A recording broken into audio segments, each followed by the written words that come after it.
નમસ્કાર વિદ્યાર્થીઓ, સ્વાગત છે તમારું આપણે ઓનલાઈન પાઠશાળા એટલે કે ઓશન કોચિંગ ક્લાસીસમાં. ઘણા સમયથી તમારી કમેન્ટ્સ ને એવું આવે છે કે આગળના વિભાગ સાહેબ અપલોડ કરો, આગળના વિભાગ અપલોડ કરો, બી સી ને ડી વિભાગ અપલોડ કરો. કાલે તમારા મેથ્સના સરે પણ એના મેથ્સના વિડીયોમાં મને કમેન્ટ દેખાડી કે સાહેબ વિજ્ઞાનના બી સી ને ડી જે છે એ સેક્શન અપલોડ કરો.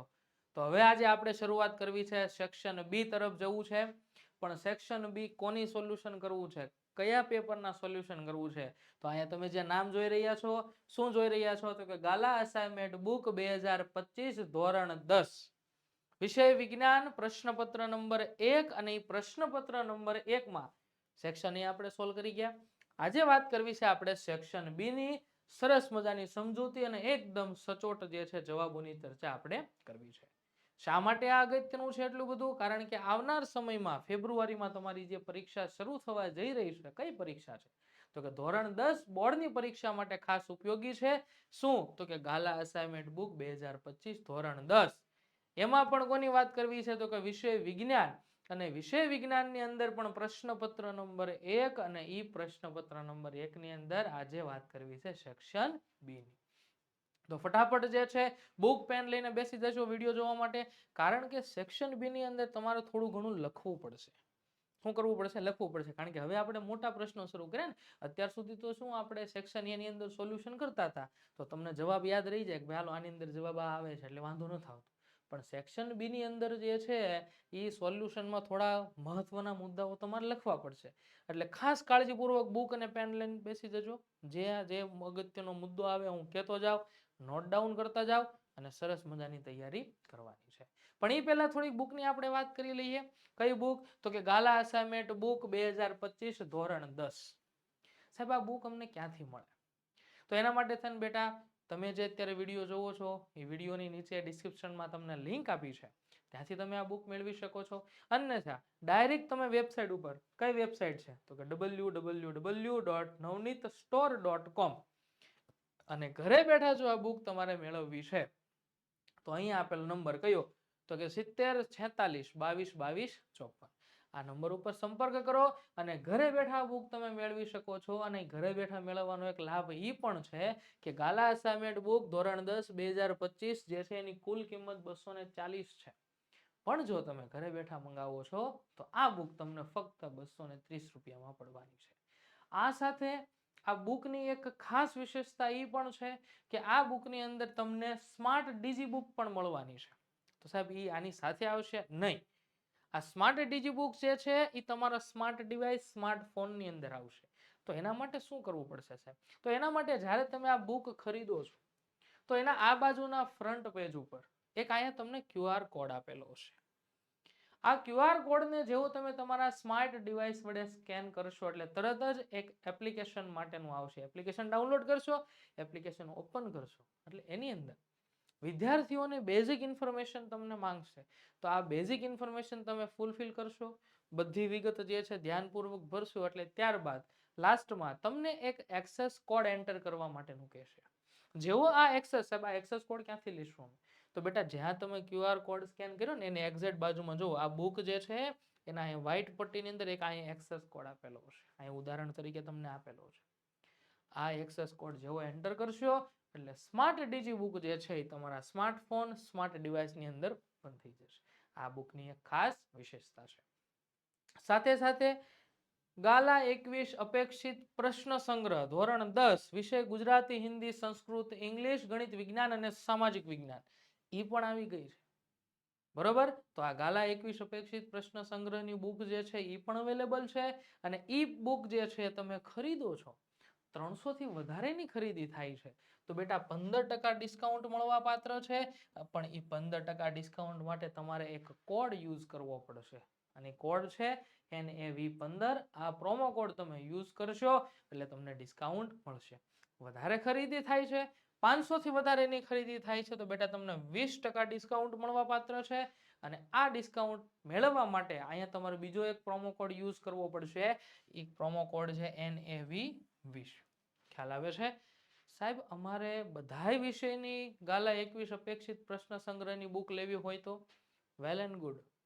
બધી જ બુક જો તમે લ્યો છો તો એની સાથે ગાલા અસાઇનમેન્ટ બુક ધોરણ 10 2025 એકદમ તદ્દન ફ્રીમાં મળશે. તો આ વિદ્યાર્થી તમારા માટેની ઓફર છે, તમે લાભ લઈ શકો એટલા માટે છે. તો ફટાફટ જે છે આ વિડીયોને નીચે ડિસ્ક્રિપ્શનમાં લિંક આપી છે, ત્યાંથી તમે વધારે માહિતી મેળવી શકો છો. અન્યથા ડિસ્પ્લે ઉપર આપેલ નંબર 70 46 22 22 અને 54 આ નંબર ઉપર સંપર્ક કરી વધારાની માહિતી મેળવીને આ બુક્સ જે છે એ આપણા ઓનલાઈન પ્લેટફોર્મથી તમે ખરીદી શકો છો. હવે આપણે આજે વાત કરવી છે પ્રશ્નપત્ર નંબર 1 સેક્શન બી વિષય વિજ્ઞાન ધોરણ 10. સૌથી પહેલા જે છે પહેલા તો આપણે વાત કરી લઈએ કે સેક્શન બી કેટલા માર્ક્સનો પૂછાય છે. તો બેટા સેક્શન બી જે છે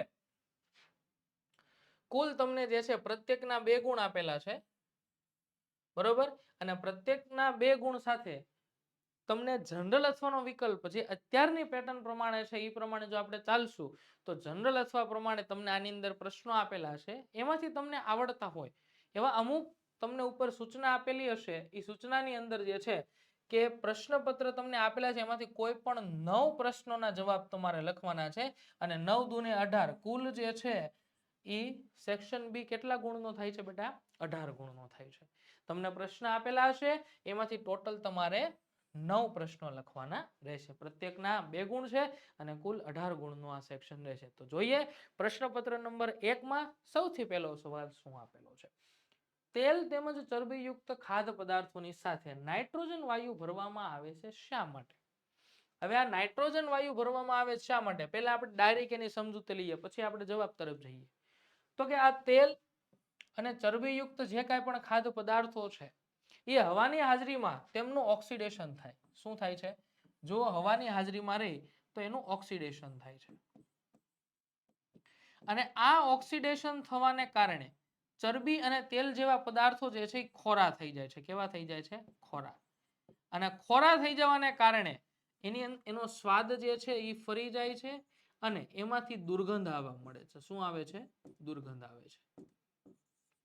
એટલે કે ગંધ જે છે એની ફરી જાય છે અને સ્વાદ જે છે એ ખોરો થઈ જાય છે. હવે આ અટકાવવા માટે થઈને કોઈ એવા પદાર્થનો ઉપયોગ કરવો પડે કે જે આ ઓક્સિડેશનની પ્રક્રિયાને રોકી શકે. એટલે કે ભાઈ હવાને કારણે આ તેલ અને ચરબીયુક્ત પદાર્થોનું જે ઓક્સિડેશન થાય છે જો એ રોકી દઈએ તો આપણો ખોરાક સારો પણ રહે સ્વાદે અને એમાંથી દુર્ગંધ પણ ના આવે. તો એના માટે જે પદાર્થો વપરાય છે એને એન્ટીઓક્સિડન્ટ પદાર્થો કહે છે. કયા પદાર્થો કહેવામાં આવે છે? એન્ટીઓક્સિડન્ટ. અને આ એન્ટીઓક્સિડન્ટ પદાર્થો જે છે આ ઓક્સિડેશન રોકે છે અને એના માટે અહીં આપણે જે છે એન્ટીઓક્સિડન્ટ પદાર્થ તરીકે નિષ્ક્રિય વાયુ નાઇટ્રોજન જે છે એ લેવાનો છે. બરાબર? આ નિષ્ક્રિય વાયુ ભરવામાં આવે છે. જોઈએ જવાબની અંદર શું છે કે તેલ તેમજ ચરબીયુક્ત ખાદ્ય પદાર્થોને જો મેં કીધું ને કે હવામાં રાખવામાં આવે તો ઓક્સિજન સાથે પ્રક્રિયા કરીને પદાર્થને ખોરો કરી નાખે છે, જેને ખોરાપણું પણ કહેવામાં આવે છે. આવા ખાદ્ય પદાર્થો સ્વાસ્થ્ય માટે નુકસાનકારક છે. આથી ખોરાકને બગડતો અટકાવવા માટે, ઓક્સિડેશન અટકાવવા માટે જે પદાર્થો વપરાય છે તેને કહેવામાં આવે છે એન્ટીઓક્સિડન્ટ. આ એન્ટીઓક્સિડન્ટ પદાર્થો જે છે તરીકે નાઇટ્રોજન ઉમેરવામાં આવે છે જેથી આ ખોરાક જે છે એ ખોરો થતો નથી, એટલે કે એનો સ્વાદ પણ સારો રહે છે અને દુર્ગંધ આવતી પણ બંધ થઈ જાય છે. ખબર પડી? 2 માર્ક્સની અંદર આવો ખાલી 4 લાઈનનો પ્રશ્ન પૂછાય ગયો છે.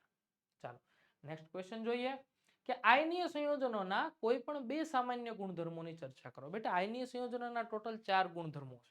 સૌથી પહેલો ભૌતિક અવસ્થા અથવા તો ભૌતિક સ્વભાવ, બીજો ગુણધર્મ છે દ્રાવ્યતા, ત્રીજો ગુણધર્મ જે છે વિદ્યુત વાહકતા અને ચોથો ગુણધર્મ છે ગલનબિંદુ અને ઉત્કલનબિંદુ. આ 4 ગુણધર્મ આયનીય સંયોજનોના છે. એમાંથી તમને આવડતા કોઈ પણ 2 જ લખવાનું. જેટલું પૂછ્યું છે ને બેટા એટલું જ લખવાનું થાય છે. સાહેબ મને 4 આવડે છે, 4 4. બેટા અહીંયા વધારે લખશો તો પછી પાછળ ટાઈમ ઘટશે. બરોબર? એટલે જોઈએ 2 ગુણધર્મોમાં સૌથી પહેલો ગુણધર્મ જો અહીંયા 4 4 આપ્યા તમને લ્યો. જો સૌથી પહેલું કે ધન અને ઋણ આયનો વચ્ચે પ્રબળ આકર્ષણ બળ હોવાને કારણે આયનીય સંયોજનો ઘન સ્વરૂપે અને સખત જોવા મળે છે. આ ભૌતિક અવસ્થાની વાત થઈ. બરોબર? આયનીય સંયોજનો સખત છે અને ઘન છે કારણ કે તેમની વચ્ચે એટલે કે તેના અણુ આયનોની વચ્ચે જે બળ છે એ કેવું છે તો કે પ્રબળ આકર્ષણ બળ હોવાને કારણે. બીજું તેના ગલન બિંદુ અને ઉત્કલન બિંદુ કેવા હોય તો કે ઘણા ઊંચા હોય. શું કામ? તો કે ઉપરના મુદ્દામાં આપણે શું જોયું કે બંને વચ્ચેનું આકર્ષણ બળ કેવું છે? પ્રબળ. હવે આને તોડવા માટે ઉર્જા વધારે જોશે, જેટલી ઉર્જા વધારે એટલું તાપમાન વધારે, અને તાપમાન વધારે એટલું ગલન બિંદુ નું ઉત્કલન બિંદુ વધારે. બે આવી ગયા બરોબર. ત્રીજો તોય આપણે જોઈએ દ્રાવ્યતા. આ જે છે જો આ હું આવી ગયું તો કે આ ભૌતિક સ્વભાવની વાત થઈ ગઈ બરોબર. આ જે છે એના ગલન બિંદુ અને ઉત્કલન બિંદુની વાત થઈ ગઈ. હવે ત્યારબાદ ત્રીજો આપેલો છે દ્રાવ્યતા. શું આપેલું છે? દ્રાવ્યતા. તો આયનીય સંયોજનો એ પાણી જેવા દ્રાવકમાં દ્રાવ્ય છે, પણ કાર્બનિક દ્રાવકોની અંદર અદ્રાવ્ય છે. કાર્બનિક દ્રાવકો જેવા કે કેરોસીન અને પેટ્રોલ બરોબર, એ બધાની અંદર કેવા છે? અદ્રાવ્ય છે. દ્રાવ્યતા. અને સૌથી છેલ્લું જે છે વિદ્યુત વાહકતા આપેલી છે કે તેઓ તેમના જલીય દ્રાવણમાં કે પીગળિત અવસ્થામાં વિદ્યુતનું વહન કરે છે. આયનીય સંયોજનો છે ને બેટા, જ્યારે ઘન અવસ્થામાં હોય ત્યારે આયનો એકબીજા સાથે પ્રબળ આકર્ષણ બળથી જોડાયેલા, એના કારણે વિદ્યુતનું વહન થતું નથી. પણ જ્યારે એને તમે પાણીની અંદર દ્રાવ્ય કરો એટલે આયનો જે છે એમની વચ્ચેનું પ્રબળ આકર્ષણ બળ ઓછું થઈ જાય છે, આયનો છૂટા પડી જાય છે. અને આયનો છૂટા મુક્ત આયન જ જે છે વિદ્યુતનું વહન કરી શકે. એટલા માટે તમને અહીં કીધું કે એની જલીય દ્રાવણ અથવા તો પીગળિત અવસ્થા જે છે એમાં જે વિદ્યુતનું વહન. મીઠું આમ નામ ઘન સ્વરૂપે રાખો તો વિદ્યુતનું વહન ન કરે, પણ મીઠાનું તમે જલીય દ્રાવણ બનાવો તો વિદ્યુતનું વહન થાય છે બરોબર. શું કામ? તો કે આયનો મુક્ત અવસ્થામાં છે. તો આ 4 ગુણધર્મો હતા આયનીય સંયોજનોના બરોબર. પ્રકરણ નંબર 3 નો પ્રશ્ન છે આ ધાતુ અધાતુ. ત્યારબાદ તફાવતના બબ્બે મુદ્દા આપો. ધમની અને શિરા પ્રકરણ નંબર 5. ચાલો ધમની અને શિરાના મુદ્દા લખીએ. તો સૌથી પહેલા ધમની હૃદયથી અંગો તરફ રુધિરનું વહન કરે છે. શુદ્ધ રુધિરનું વહન કરે છે એટલે હૃદયમાં ફેફસામાંથી શુદ્ધ થઈને હૃદયમાં આવ્યું, અને હૃદયમાંથી ક્યાં આવશે? શરીરના વિવિધ અંગો. આનાથી ઊંધું હોય તો કે શરીરના વિવિધ અંગોથી હૃદય તરફ વહન કરે છે કોણ? શિરા. અશુદ્ધ રુધિર શરીરના વિવિધ અંગોમાં છે ત્યાંથી ભેગું કરીને હૃદયમાં લાવશે બરોબર. એટલે બંનેના વહનના માર્ગ થઈ ગયા. ત્રીજું, ધમની જે છે તેમાં રુધિર ઊંચા દબાણે વહન પામે છે. ઊંચા દબાણ વાળું રુધિર વહન પામે છે, એકદમ ફોર્સફુલી જે છે રુધિરનું વહન થાય છે. જ્યારે શિરામાં નીચા દબાણે રુધિર જે છે એનું વહન થાય છે. ત્રીજો મુદ્દો આની અંદર લખી શકો કે ધમનીની દિવાલ જે છે બેટા એ જાડી હોય, જાડી અને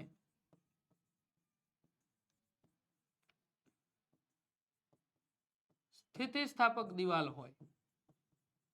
ધમનીની દિવાલ જે છે જાડી અને સ્થિતિસ્થાપક હોય છે, જ્યારે શિરાની દિવાલ જે છે એ પાતળી અને ઓછી સ્થિતિસ્થાપક હોય છે.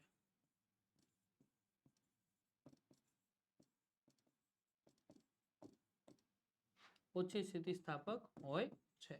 આ ત્રીજો મુદ્દો થયો. ચોથો મુદ્દો આની અંદર અપવાદ તમે લખો છો. જો બેટા ધમની છે એ શુદ્ધ રુધિરનું વહન કરે, હા કે ના? તો કે હા. અને શિરા જે છે એ કયા રુધિરનું વહન કરે? તો કે અશુદ્ધ રુધિરનું. પણ બેટા આ બંનેની અંદર એક એક અપવાદ પણ છે. એક જે છે ઉદાહરણ છે એનું નામ છે ફૂફફુસ ધમની, ફૂફફુસીય ધમની. એ અપવાદ એટલા માટે છે કે બેટા એ ધમની હોવા છતાં અશુદ્ધ રુધિરનું વહન કરે છે. કયા રુધિરનું વહન કરે છે? અશુદ્ધ રુધિર. અને આની અંદર પણ એક અપવાદ છે એનું નામ છે ફૂફફુસીય શિરા, કે જે શિરા હોવા છતાં શુદ્ધ રુધિરનું વહન કરે છે. કયા રુધિરનું વહન કરે છે? શુદ્ધ. એકદમ સિમ્પલ છે કે નહીં? 4 તફાવતના મુદ્દા આપણે લખી નાખ્યા. આપણને 2 જ કીધા છે, 2 માર્ક્સમાં પૂછો એટલે 2 જ લખવા જરૂર છે, પણ આ તો કદાચ આમાંથી ભૂલાઈ ગયો હોય તમને આ યાદ રહી જાય. ચાલો નેક્સ્ટ ક્વેશ્ચન જોઈએ કે પુષ્પના આયામ છેદની નામ નિર્દેશન વાળી માત્ર આકૃતિ દોરો. પ્રકરણ નંબર 7. 7 જ છે ને સજીવોમાં પ્રજનન. એનો પ્રશ્ન છે આયામ છેદની આકૃતિ દોરવાની છે, અને આયામ છેદની આકૃતિ તમને સરસ મજાની આવી આપેલી છે, જે આકૃતિ તમારે દોરવી જરૂરિયાત છે. એની અંદર નામ નિર્દેશન કરશું. સૌથી પહેલા પરાગાસન, પરાગવાહિની, ત્યારબાદ આ વચ્ચેનો ભાગ છે એની અંદર આ ભાગ છે એને આપણે કહીશું અંડાશય. ત્યારબાદ નીચે આપેલા છે એને કહીશું વજ્રપત્ર, ઉપર આપેલા છે એને કહીશું આપણે દલપત્ર. આની અંદર જે છે પુકેસર તંતુ છે, આ પુકેસર લાંબી નળી છે ને એને પુકેસર તંતુ કહેવાય. અને પુકેસર તંતુના અગ્રભાગે કોથળી જેવી રચના છે એને કહેવામાં આવે પરાગાશય, કે જેની અંદર પરાગરજ રહેલી છે. અને આ પરાગરજ ઉડતી ઉડતી જે છે પરાગાસન ઉપર સ્થાપન પામશે. ત્યાંથી જ્યારે અહીંયા આવશે ત્યારે પરાગવાહિનીનું નિર્માણ થશે, અને આ પરાગવાહિની મારફતે પરાગરજની અંદર રહેલ દ્રવ્ય એ અંડાશયની અંદર પ્રવેશે અને અહીંયા જે છે ફલનની ક્રિયા થશે, અંડાશયનું રૂપાંતર બીજાંડ અને ત્યારબાદ ફલિતાંડની અંદર થઈને આમાંથી ગર્ભ બનશે અને બીજનું નિર્માણ અને ફળનું નિર્માણ થશે. આ આયમછેદની આકૃતિ. ખ્યાલ આવી ગયો? ચાલો, એક કાર્યક્રમ બહુ મોટો પ્રશ્ન આવ્યો, બરોબર. હવે આ પ્રશ્ન જે છે પહેલા આપણે જોઈએ કે એક કાર્યક્રમ દરમિયાન જો બહુ મોટા પ્રશ્નો હોય એટલે ડરી નહીં જાવ. પ્રશ્નો જેટલા લાંબા હશે ને એનો જવાબ એટલો ટૂંકો જ હશે. પણ આ તમને છે ને આમ ને આમ ઊંધા કાન પકડાવતા હોય, તમને કન્ફ્યુઝ કરવા માટે આ જો 5, 6, 7 લાઈનનો તમને એક પ્રશ્ન આપી દીધો, તમે આને જોયા વિના જ તમે આનો ઓપ્શનમાં કાઢી નાખો. એવું નહીં કરવાનું, બરોબર. ઘણી વાર એવું થતું હોય કે પ્રશ્ન બહુ લાંબો પણ એનો જવાબ જે છે 2 વાક્યમાં જ આવતા હોય, રોકડા માર્કવાળા હોય. પ્રશ્ન વાંચીએ શું છે કે એક કાર્યક્રમ દરમિયાન એક ડોક્ટર દ્વારા વિદ્યાર્થીઓને જાતીય શિક્ષા સંદર્ભે માર્ગદર્શન આપવામાં આવ્યું. તેમણે જણાવ્યું કે જાતીય સમાગમમાં શારીરિક સંબંધ પ્રસ્થાપિત થતો હોવાનો તેમાં ગોનોરિયા અને સિફિલિસ, એડ્સ તથા મસા જેવા બેક્ટેરિયાજન્ય અને વાયરસજન્ય રોગો ક્યારેક સંક્રમણ થઈ શકે છે. આ કાર્યક્રમમાં પાત્રક અને રાસાયણિક પદ્ધતિ દ્વારા, યાંત્રિક અને રાસાયણિક પદ્ધતિ દ્વારા વસ્તી નિયંત્રણ કરી શકાય છે તે સમજાવવામાં આવ્યું. જેમાં નિરોધનો ઉપયોગ, આંકડીનો ઉપયોગ, કોપરટીનો ઉપયોગ, સ્ત્રીમાં નસબંધીનો ઉપયોગ, પુરુષમાં નસબંધી જેવી પદ્ધતિઓની માહિતી જે છે કાળજીપૂર્વક આપવામાં આવી. તો ઉપરની ચર્ચા પરથી નીચેના પ્રશ્નોનો એક કાર્યક્રમ થાય છે. એ કાર્યક્રમમાં એક ડોક્ટર જે છે એ જાતીય સ્વાસ્થ્ય વિશે લેક્ચર આપે છે. એમાં એને સમજાવ્યું કે જ્યારે જાતીય પ્રશ્ન તમને સમજાવું છું, જવાબ હજી વાર છે, કે જાતીય સમાગમ દરમિયાન વાયરસજન્ય અને બેક્ટેરિયાજન્ય રોગો કયા કયા, તો કે વાયરસજન્ય રોગો અને બેક્ટેરિયાજન્ય રોગોની અંદર સિફિલિસ, ગોનોરિયા, એડ્સ, મસા વગેરે થવાની શક્યતા છે.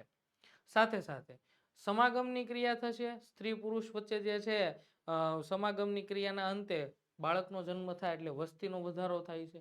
તો આ વસ્તી નિયંત્રણ કરવા માટે થઈને યાંત્રિક પદ્ધતિ, રાસાયણિક પદ્ધતિ જણાવી અને યાંત્રિક અને રાસાયણિક પદ્ધતિને એને સમજાવ્યું કે આવી રીતે થાય. પુરુષમાં નસબંધી, સ્ત્રીમાં નસબંધી, ત્યારબાદ પુરુષમાં યાંત્રિક પદ્ધતિમાં નિરોધનો ઉપયોગ, સ્ત્રીમાં યાંત્રિક પદ્ધતિમાં આંકડી અને કોપરટીનો ઉપયોગ, આ બધું એને સમજાવ્યું.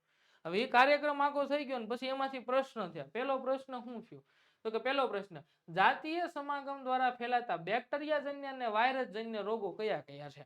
તો કે બેક્ટેરિયાજન્ય રોગની અંદર આવે ગોનોરિયા અને સિફિલિસ. જો એનો જવાબ આમાં આપેલો છે, હું તમને કહું. જો શિક્ષા સંદર્ભે આપવામાં આવ્યું કે જેની અંદર ગોનોરિયા અને સિફિલિસ, આ જવાબ જ આવી ગયો એમાં. આ વાયરસ બેક્ટેરિયાજન્ય રોગ છે. અને બીજો પ્રશ્ન તમને એવો પૂછ્યો હતો કે વાયરસજન્ય રોગ કયા છે? બીજો પૂછ્યો ને વાયરસજન્ય રોગ, તો વાહે કેટલા વધ્યા? તો કે બીજા 2 નામ કયા વધ્યા? તો કે એક એડ્સ અને બીજું શું વધ્યું? મસા. પ્રશ્નની અંદર જવાબ છે પણ સાબુનો ઉપયોગ કરવો પડે. સાહેબ વાહે તમે સાબુ ક્યાંથી લાવ્યા? સાબુ એટલે બેટા સામાન્ય બુદ્ધિ, બરાબર. જવાબ આની અંદર જ હતો. જો જવાબ શું આવે છે આપણે જોઈએ.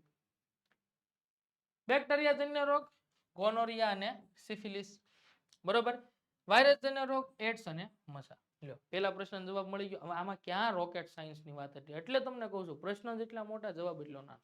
હાલો નેક્સ્ટ ક્વેશ્ચન હું આપ્યો કે ગર્ભધારણ રોકવા માટેની યાંત્રિક પદ્ધતિઓ માટે કોઈ પણ 2 સાધનના નામ આપો. હવે યાંત્રિક પદ્ધતિ છે, 2 સાધન હોય તો કે પુરુષની અંદર જે છે નિરોધનો ઉપયોગ થાય અને સ્ત્રીની અંદર આંકડી અને કોપરટીનો ઉપયોગ થાય. તો કે જો યાંત્રિક પદ્ધતિઓ માટે નિરોધ આ પુરુષમાં અને કોપરટી સ્ત્રીમાં. પ્રશ્ન પૂરો થઈ ગયો, 2 માર્ક રોકડા મળી ગયા. ખબર પડે છે? આવા પ્રશ્નો ખાસ સોલ્વ કરવા, મૂકી દેવા નહીં, ઓપ્શનમાં કાઢવા નહીં. ચાલો ત્યાર પછીનો પ્રશ્ન છે કે વ્યાખ્યા આપો આંખની સમાવેશ ક્ષમતા. માનવ આંખ અને રંગબેરંગી દુનિયા. સમાવેશ ક્ષમતા કોને કહેવાય? કે આંખના લેન્સની પોતાની કેન્દ્ર લંબાઈમાં ફેરફાર કરવાની ક્ષમતાને આંખની સમાવેશ ક્ષમતા કહેવામાં આવે છે. આંખનો જે લેન્સ છે એ લેન્સની કેન્દ્ર લંબાઈમાં ફેરફાર કરવો પડે. સાહેબ શા માટે ફેરફાર કરવો પડે? બેટા દરેક વસ્તુ આપણે જે છે એક સરખા અંતરથી જોતા નથી. કેટલીક વસ્તુઓ દૂરથી જોઈએ છે, કેટલીક વસ્તુઓ નજીકથી જોઈએ છે. તો એ પ્રમાણે વસ્તુ અંતર પ્રમાણે આપણી આંખની અંદર રહેલો લેન્સ છે એની કેન્દ્ર લંબાઈમાં વધારો ઘટાડો થાય છે. અને વધારો ઘટાડો થવાની ક્ષમતા છે એને શું કહેવામાં આવે? સમાવેશ ક્ષમતા. એમાં બીજો પ્રશ્ન છે કે સિલિયરી સ્નાયુનું કાર્ય લખો. હવે આ આમ ને આમ કાન પકડાવ્યા. આનું કાર્ય શું છે? ઉપરનું જે છે ને એ જ છે. જો કે સિલિયરી સ્નાયુઓ આંખના લેન્સની વક્રતામાં ફેરફાર એટલે કેન્દ્ર લંબાઈમાં ફેરફાર ને કેન્દ્ર લંબાઈમાં ફેરફાર કરવો એને શું કહેવાય? સમાવેશ ક્ષમતા કહેવાય. વક્રતા અને કેન્દ્ર લંબાઈ એકબીજાના વ્યસ્ત પ્રમાણમાં હશે, બરોબર? તો એમાં ફેરફાર એટલે ઇનડાયરેક્ટલી કેન્દ્ર લંબાઈમાં ફેરફાર, અને કેન્દ્ર લંબાઈમાં ફેરફાર કરવો એને શું કહેવાય? સમાવેશ ક્ષમતા. કેવા પ્રશ્નો કાઢે છે આપણને એમ થાય શું કરવું આ લોકો, બરોબર? આપણને ચક્રમ કરી દે, પણ નહીં, શાંત મગજે વિચારવાનું, એની અંદર આપણને જવાબ મળી રહેશે. લ્યો, 2 માર્ક્સ રોકડા મળી ગયા, પ્રશ્ન પૂરો થઈ ગયો. ત્યાર પછી નીચે આપેલા ઘટકોની સંજ્ઞા, તમારે વિદ્યુત વાળા પ્રકરણની અંદર તમને એક કોષ્ટક આપેલું છે સંજ્ઞાઓનું. એ કોષ્ટક ઘણા એમ કે આમાંથી શું પૂછાય 2 માર્ક્સ નું પૂછાય, બરોબર? સૌથી પહેલું વિદ્યુત કોષોનું સંયોજનો, બેટરીનું સંયોજન આપેલું છે. તો કે જો વિદ્યુત કોષોના સંયોજનની સંજ્ઞા આવી છે સાહેબ, પ્લસ અહીંયા કરે એની કરતા અહીંયા કરે નો હાલે, પ્લસ માઇનસ પણ વ્યવસ્થિત કરવાના, નકર માર્ક કપાઈ જાય. બીજો પ્રશ્ન આપેલો છે પ્લગ કળ, પણ આ તમને બંધ કીધી છે, કારણ કે આ પ્લગ જે છે ને કળ કી, આ બી આપેલી હોય, બંધ પણ આપેલી હોય અને ખુલ્લી પણ આપેલી હોય. આ બંધ છે, આ ટપકું ન હોય ને તો એ ખુલ્લી હોય, એટલે આ ટપકું કરવું એ જરૂરી છે. 2 માર્ક્સ રોકડા આના મળે, બરોબર? એટલે એ કોષ્ટક છે એ જાણકારી માટે છે એમ સમજીને કાઢી નાખતા નહીં. તમારા સાહેબ એમ કે જાણકારી માટે કેજો, જાણકારી માટે નથી, એમાંથી બેટા પૂછાય છે, બરોબર? ચાલો નેક્સ્ટ ક્વેશ્ચન તરફ આગળ વધીએ.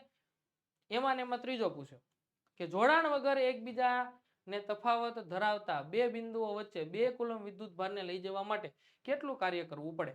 બરોબર? જોડાણ વગર એકબીજાને પસાર કરતા તારને પૂછેલું છે. આ જે સંજ્ઞા આપણને પૂછેલી છે, બરોબર? આ જોડાણ વગરની છે, બરોબર? અહીંયા આ તમને સંજ્ઞા દેખાડે છે ને, એ તાર એકબીજાથી ઉપર પસાર થાય છે, જે જોડાણ વગરનું છે. ત્યારબાદ તમને ચલિત અવરોધ જે છે એની પણ સંજ્ઞા પૂછેલી છે, અને ચલિત અવરોધની સંજ્ઞા પણ જો આવી થાય છે. આ ચલિત અવરોધ, અથવા તો આ પણ તમે લખી શકો, ચલિત અવરોધનો અર્થ થાય કે તમે અવરોધ બદલી શકો છો, બરોબર? તમારા જે વિદ્યુત પ્રવાહ જે છે એને મેન્ટેન કરવા માટે અવરોધનું મૂલ્ય તમે બદલી શકો, એને ચલિત અવરોધ કહે છે. ત્યાર પછી જે વાત કરવી છે કે ઓશન કોચિંગ ક્લાસીસ તમારા માટે આઈએમપી બેન્ચ લોન્ચ કર્યું છે, જે હાલમાં શરૂ છે. આ બેન્ચની અંદર જોડાવા માટે તમે અહીંયા આપેલો નંબર છે 70 46 22 22 54. આ બેન્ચની અંદર જોડાવા માટે જે વિદ્યાર્થીઓ A1 ની ગણતરી રાખીને બેઠા છે કે નહીં લાવવું જ છે વિજ્ઞાનમાં A1 અને આવે, એના માટે ખાસ છે. એવું નથી એના માટે જ છે, બીજા બધા વિદ્યાર્થીઓ માટે પણ છે. નંબર આપેલો છે 70 46 22 22 54. આ નંબર ઉપર સંપર્ક કરીને આ કોર્સની અંદર તમે જોઈન્ટ થઈ શકો છો. પ્લે સ્ટોર ઉપરથી આપણે એપ્લિકેશન ઓશન કોચિંગ ક્લાસીસની અંદર જોઈન્ટ થવાનું છે, અને ત્યાંથી તમને આ કોર્સ જે છે એની અવેલેબિલિટી તમને મળી રહેશે. આ કોર્સની ખાસ વિશેષતાઓ શું છે? તો કે પહેલા તો પ્રકરણ પ્રમાણે તમને આઈએમપી સોલ્વ કરાવશે કે આ આટલું કરવું, આ પ્રકરણમાંથી આટલું કરવું તો જરૂરી છે. સાથે સાથે લાઈવ લેક્ચર અને રેકોર્ડેડ લેક્ચર આપશે. કદાચ એ લેક્ચર તમે જોયો નથી, લાઈવ લેક્ચરમાં તમે રહી ગયા છો, તો તમને એનો રેકોર્ડિંગ ક્લાસ આપશે. એની અંદર તમારે કાંઈ પ્રશ્ન છે, ડાઉટ છે, તો એના માટે છે ને તમને ડાઉટ ક્લાસ અથવા તો બેકઅપ પ્લાન આપેલો છે.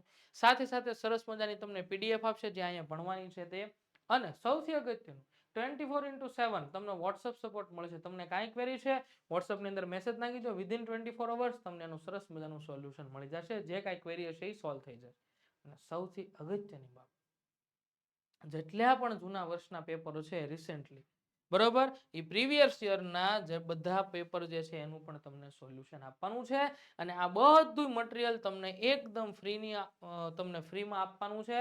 આ આખા કોર્સની કુલ કિંમત છે બેટા 399 રૂપિયા, બરોબર? 399 ની અંદર તમને સરસ મજાનો આઈએમપી બેન્ચ જે છે એની અંદર ખૂબ મજાની વિજ્ઞાનને લગતી આઈએમપી, પીડીએફ, પીપીટી, જૂના પેપર, આ બધાનું સોલ્યુશન મળવાનું છે. ખ્યાલ આવી ગયો? તો ફટાફટ જે છે આ કોર્સની અંદર જોઈન થવા દો. નેક્સ્ટ ક્વેશ્ચનમાં આપણે આગળ વધીએ કે 12 વોલ્ટ વિદ્યુત સ્થિતિમાનનો તફાવત ધરાવતા 2 બિંદુઓ વચ્ચે 2 કુલમ વીજભારને લઈ જવા માટે કેટલું કાર્ય કરવું પડે? V બરાબર આપ્યું છે 12 વોલ્ટ, વિદ્યુતભાર Q બરાબર આપેલો છે 2 કુલમ, અને W એટલે કે કાર્ય આપણે શોધવાનું છે. આપણી પાસે ખરેખર સૂત્ર શું છે? તો કે W બરાબર VQ. આ સૂત્ર છે, બરોબર? આ સૂત્ર પ્રમાણે જો આ તમને સૂત્ર આપ્યું છે V બરાબર W ના છેદમાં Q. એમાં W ના સૂત્રનો કરતા બનાવો, Q ને અહીંયા લઈ જાઓ એટલે ગુણાકાર, એટલે તમારે શું થઈ ગયું? આ પ્રમાણે પણ કરી શકો છો, અહીંયા પણ છે. એટલે W બરાબર V કેટલો આપ્યો છે બેટા? તો કે 12. કુલમ કેટલો આપેલો છે? વિદ્યુતભાર કેટલો આપ્યો? 2. 12 દુને 24. પૂછેલો છે હું કાર્યનો એકમ જૂલ. W બરાબર 24 જૂલ. જો અહીંયા આવી કરવું પડતું કાર્ય 24 જૂલ. હવે આવી નાની એવી દાખલોડી છે, અને દાખલો ન કહેવાય. શું કહેવાય? નાની એવી દાખલોડી 2 માર્ક્સમાં પૂછાય.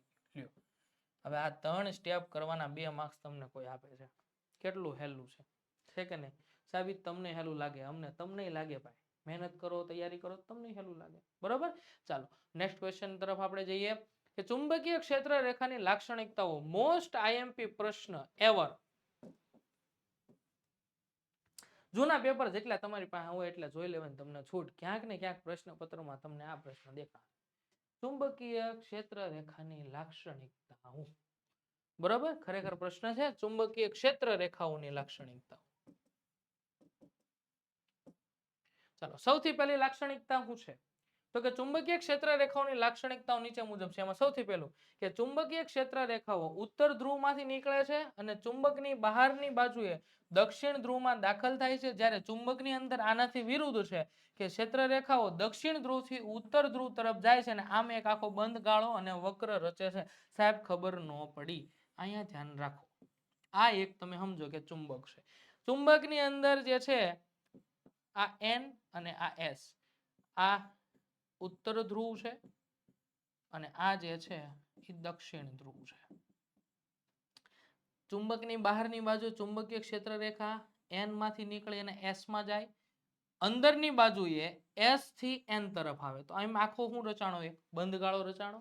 બરોબર? તો અહીંયા જો બંધ ગાળો રચાય છે, પહેલી લાક્ષણિકતા. બીજી લાક્ષણિકતા, ચુંબકીય ક્ષેત્ર રેખાઓ ધ્રુવ પાસે એકબીજાથી વધુ નજીક ગીચ હોય છે, જ્યાં ચુંબકીય ક્ષેત્ર પ્રબળ છે, અને ચુંબકના મધ્ય ભાગમાં ચુંબકીય ક્ષેત્ર રેખાઓ એકબીજાથી દૂર જાય છે કે જ્યાં ચુંબકીય ક્ષેત્ર જે છે નિર્બળ હોય છે. આ એક નીકળી, આવી રીતે જે છે બીજી આવી રીતે આમ નીકળે, ત્યારબાદ આ જે છે ત્રીજી આવી રીતે આમ નીકળે.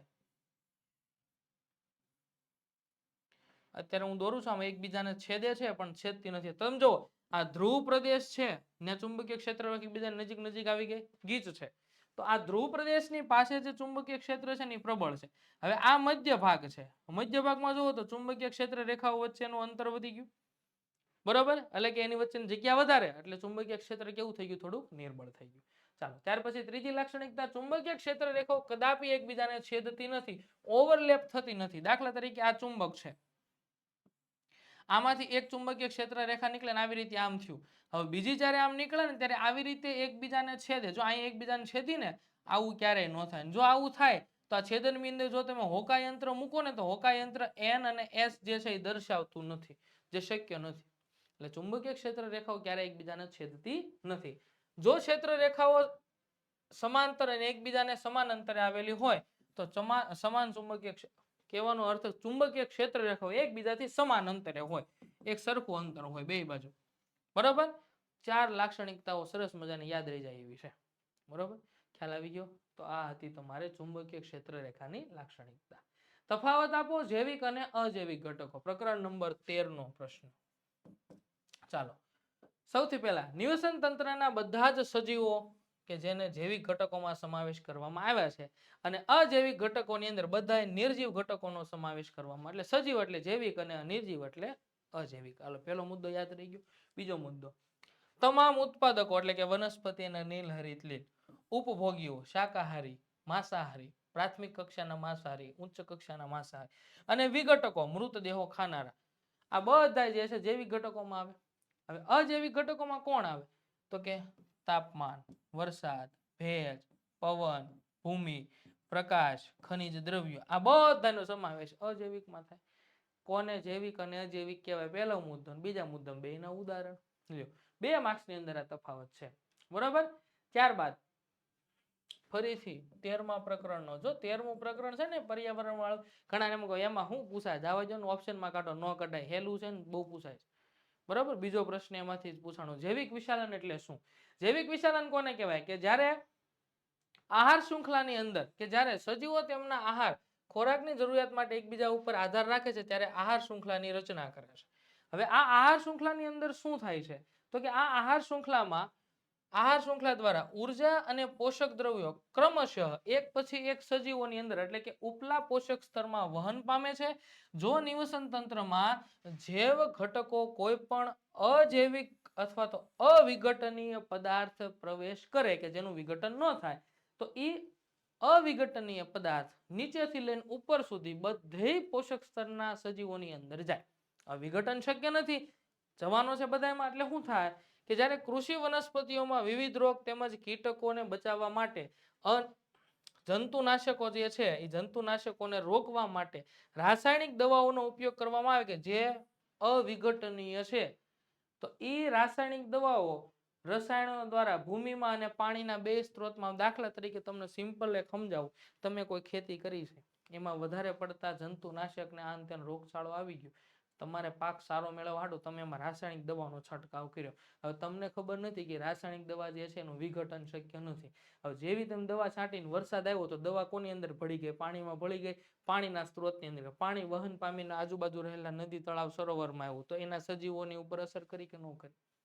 બરોબર. કદાચ એ પાણીનો ઉપયોગ એમાં રહેતા સજીવોએ કર્યો તો એ દવા એ સજીવોમાં ગઈ. દાખલા તરીકે માછલી જેવો સજીવ હોય અને કોઈ માંસાહારી વ્યક્તિને પકડીને લાવે તો છેલ્લે આપણે આહાર શૃંખલા આહાર જાળ ભણ્યા હતા ત્યારે કીધું કે હંમેશા ટોચ ઉપર કોણ હોય? મનુષ્ય હોય.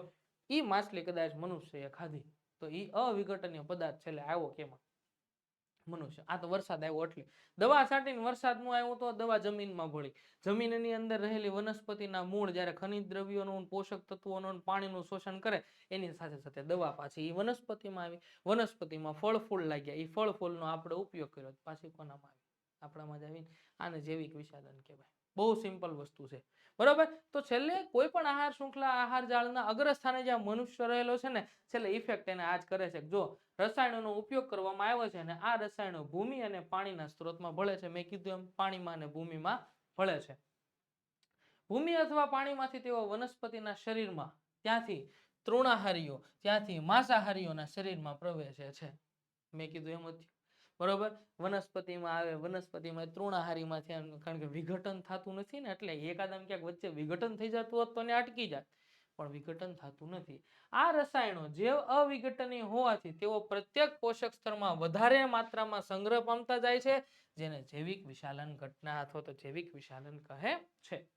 કોઈ પણ આહાર શૃંખલામાં મનુષ્ય ટોચના સ્થાને છે. જો આવ્યું, મનુષ્ય ક્યાં છે?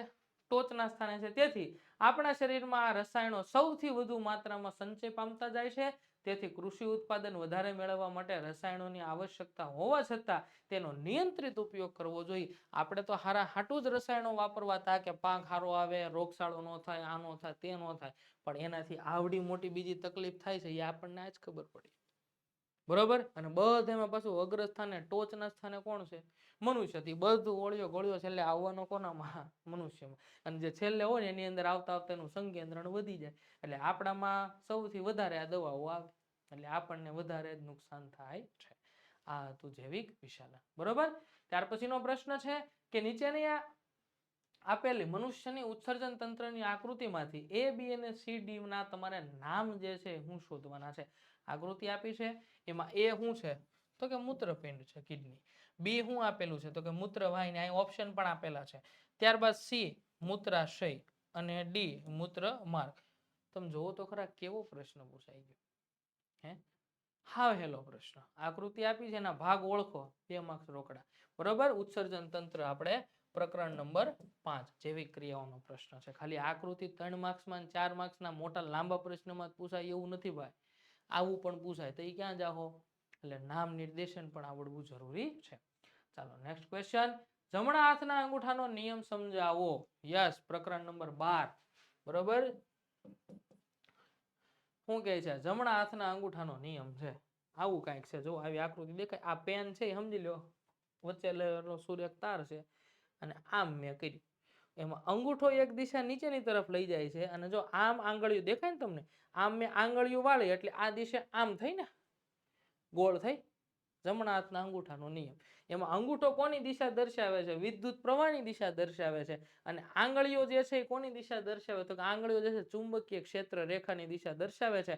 સમજવાનું એટલું જ છે બેટા, જમણા હાથના અંગૂઠાના નિયમમાં આ કોઈ સૂર્યક તાર છે, આ મેં જમણા હાથનો અંગૂઠો આમ મૂક્યો, આ અંગૂઠો શું દર્શાવે છે? વિદ્યુત પ્રવાહની દિશા. એટલે જો વિદ્યુત પ્રવાહની દિશા નીચેની તરફ, એટલે કે ઉપરથી નીચેની તરફ સૂર્યક તારમાં હોય તો આંગળીઓને હું આમ વાળીશ ને, તો આ આંગળીઓ જે છે એ શું દર્શાવે છે? ચુંબકીય ક્ષેત્ર રેખાની દિશા દર્શાવે છે. એટલે ચુંબકીય ક્ષેત્ર રેખાઓ આવી રીતે આમ થાય. પણ જો અહીંયા હું ફેરવી નાખું, આંગૂઠો વિદ્યુત પ્રવાહની દિશા દર્શાવે, આ સુરેખ તાર છે, આમ કરી નાખી તો હવે જોવો ચુંબકીય ક્ષેત્ર રેખાની દિશા ઊંધી થઈ ગઈ અને જમણા હાથના અંગૂઠાનો નિયમ કહેવાય. જોવો કલ્પના કરો કે તમારા જમણા હાથમાં વિદ્યુત પ્રવાહ ધારિત એક તાર છે, આ તાર છે બરોબર, કે જેથી હવે તેને એવી રીતે પકડો કે જેથી તમારો અંગૂઠો વિદ્યુત પ્રવાહની દિશાનું સૂચન કરે, પકડ્યા એટલે નીચેની તરફ વિદ્યુત પ્રવાહની દિશાનું સૂચન કરે છે. જો તમારા હાથમાં આંગળીઓની વાહક તારની આસપાસ ચુંબકીય ક્ષેત્રની દિશામાં વીંટળાય છે તો આ નિયમને જમણા હાથના અંગૂઠાનો નિયમ કહે છે. બરાબર, આમ કર્યું એટલે આ બાજુ ચુંબકીય ક્ષેત્ર રેખાઓ થઈ, આમ કર્યું એનાથી વિરુદ્ધ. કહેવાનો અર્થ એવો કે વિદ્યુત પ્રવાહની દિશા ફરે ને તો ચુંબકીય ક્ષેત્ર રેખાઓની દિશા ફરે, જમણા હાથના અંગૂઠાનો નિયમ. વિદ્યુત પ્રવાહની દિશા જ ફેરવી, અંગૂઠો ફેરવ્યો, આંગળીઓ ફેરવી નથી મેં, અંગૂઠો ફેરવો, પેલા આમ ચુંબકીય ક્ષેત્ર રેખા થાય, હવે આમ કર્યું, હવે આમ થાય. વિદ્યુત પ્રવાહની દિશા ફરે તો ચુંબકીય ક્ષેત્ર રેખાની દિશા ફરે છે. ધોરણ 10 ના વિજ્ઞાનના તમામ પ્રકારની અપડેટ મેળવવા માટે થઈને આપણા WhatsApp ગ્રુપમાં જોઈન થઈ જવાનું છે અને આ સેક્શન બી સરસ મજાનો આપણે પૂરો કર્યો. બરોબર, હજી આગળ આપણે જોઈએ. વિજ્ઞાનની અંદર અપડેટ મેળવવા માટે થઈ તમારે 70 46 22 22 54 આ નંબરથી તમારે WhatsApp ગ્રુપમાં એડ થઈ જવાનો છે. અને જે મેં કોર્સની વાત તમને કરી હતી IMP બેચની, એની પણ વધારે માહિતી મેળવવા માટે થઈને આ નંબર દ્વારા તમે જોઈન થઈ શકો છો, વધારે માહિતી મેળવી શકો છો. આ સાથે આપણે પ્રશ્નપત્ર નંબર 1 એના સેક્શન બી નું સોલ્યુશન મસ્ત મજાનું પૂરું કર્યું. નેક્સ્ટ વિડિયો લેક્ચરની અંદર આપણે પ્રશ્નપત્ર નંબર 2 ના સેક્શન બી નું સોલ્યુશન કરશું. ત્યાં સુધી બધાને જય હિન્દ, જય ભારત.